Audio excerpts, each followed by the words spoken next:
Hey guys, Jerry Button here for Iceberg Creativity, coming at you with another fantastic Pixelmator tutorial. And I'm going to show you how to make this great looking grunge styled gritty image with just a few textures and a photo of a good friend. Are you ready? Let's get started. Begin by opening up the image you want to use. I have the images I'm going to be using here placed on my desktop. Now the base layer we're going to be using is this image of my friend Adam, who's also a classmate and can be seen here on my wallpaper. So I'm just going to take the Adam file and drag it to the Pixelmator dock icon, and it'll open up in Pixelmator. Now, what we're going to do is we're going to make this crazy with all those textures you see on my desktop. And by all those textures, I just mean 2 of them. But we're not going to worry about those textures right now. What we have to worry about is extracting Adam from the background. Now this is a pretty standard process. You can use the 2 lasso tools to freehand or the polygon, you can use the magic eraser tool, or you can use a simple selection. Now I'm not going to do this into the tutorial. I'm going to go ahead and do it without recording because that eats up a lot of time, especially if you want to get fine detail on an extraction. What I'm going to do now is pretty straightforward. I'm just going to rename my layers. I'm going to rename the first layer Original, and I'm going to name the cutout of Adam, well, cutout, because it is what it is. Now I'm going to turn off the original so you can see my cutout, and you can see I have lost a little bit of the edges, but that's okay, that'll add to the effect later on. Now we're going to turn on the original layer and we're going to add a bit of color to this image. Do this by creating a new layer and renaming it to bottom gradient. Then grab your gradient tool by hitting G on the keyboard and choosing this red radial gradient over here. It's light red to dark red. And make the gradient appear as if it's coming from around Adam's head. Now this is not really the color I like. You can keep it red if you want, but I'm going to invert the colors so you get this bluish sort of color. Now I'm going to change the values of this. I'm going to take the blending mode and I'm going to put it on multiply. I'm going to bring the opacity down to about 30%. So just around here. Now you're not going to notice much of a difference, but trust me, it'll make a difference later. Now we're going to start working with the textures. So navigate to where you've saved your textures to, and then just simply drag them into Pixelmator. You can do this in a multitude of ways, rather. Now they're a bit too big, so I'm going to size this one down to about, let's say, image size, a height of 333, so 333 for the height. Hit OK. Now hit Command A and Command C, and just double click to minimize this to the dock. We might need it later. Right now you don't need this texture, so I'll minimize that as well. And now within the Adam image, make sure Custom is the layer you have selected and hit Paste so the texture appears as the top layer. Rename it to Texture 01 and then bring it down here to the bottom corner. It should snap into place. Alright, now we're going to rotate this around several times so it mirrors around. This is the end result of myself moving around and duplicating the texture and just rotating it vertically and horizontally to match up like a pattern. It's not very difficult, and if you don't want to do it this way, that's completely fine. It's all about experimentation, guys. Now to get this texture to work the way we want, we need to change a few values here. So first, invert the colors by hitting Command I, then go to Image and go to Levels. Now take the black image and then just drag it towards the center. And if you want, you can move the gray up a little bit so we get rid of the little bit more white. So we have more darkness than we have actual light. And you can move this value up a little bit so you get about this effect. And then hit OK. Now the blending mode needs to be changed. Bring it to Color Dodge. And this is what you'll get. It blends in a little bit with some of the colors, but I don't like how it blends a lot over Adam. So we need to erase a few bits of this. To do this is pretty simple. Hit E on your keyboard to bring up your brush. Make sure it's the default brush, not the purple magic brush.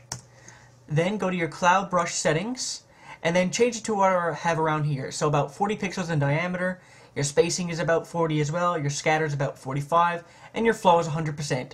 You can play with these settings if you like, but I usually just leave them alone. And then click OK.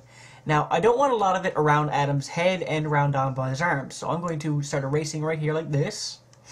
And I'm going to keep going, keep going, keep going.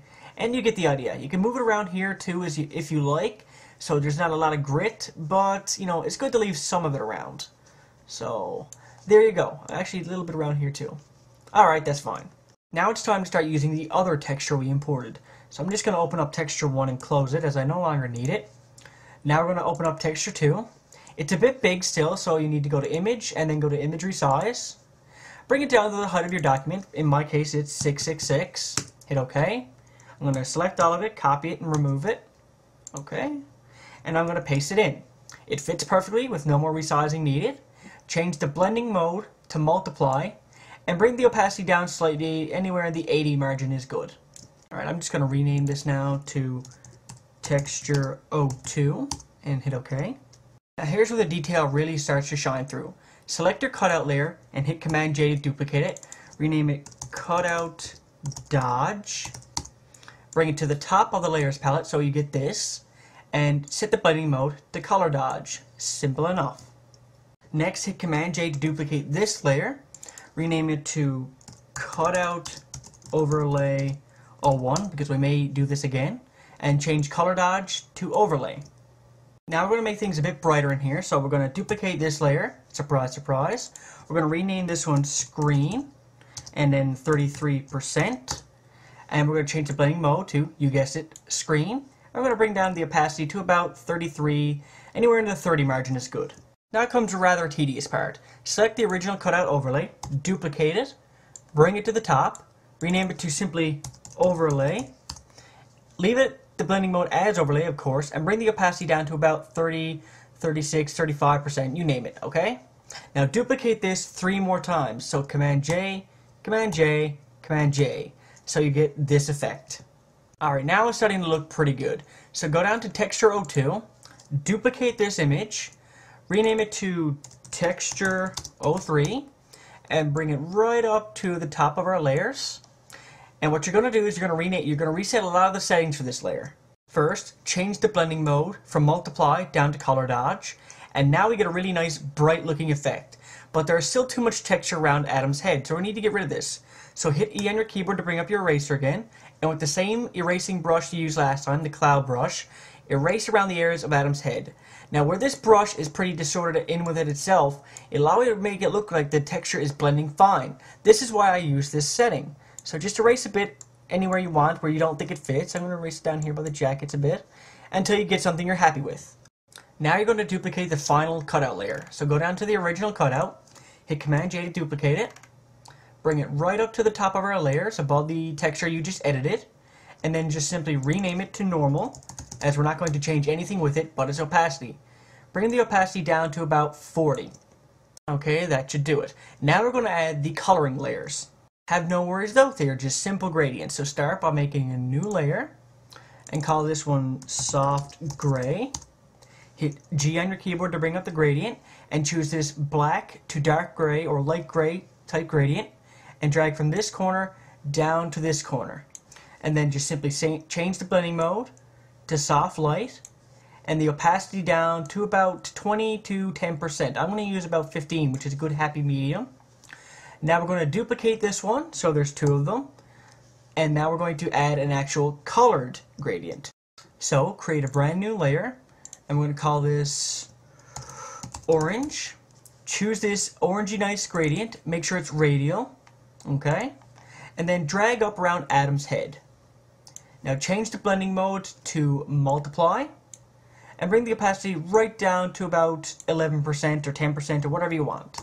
Now go back and duplicate one of your soft gray layers, bring it above the orange gradient, rename it to Invert, and then just simply Command I to invert the colors, and leave the blending mode and opacity the way it is.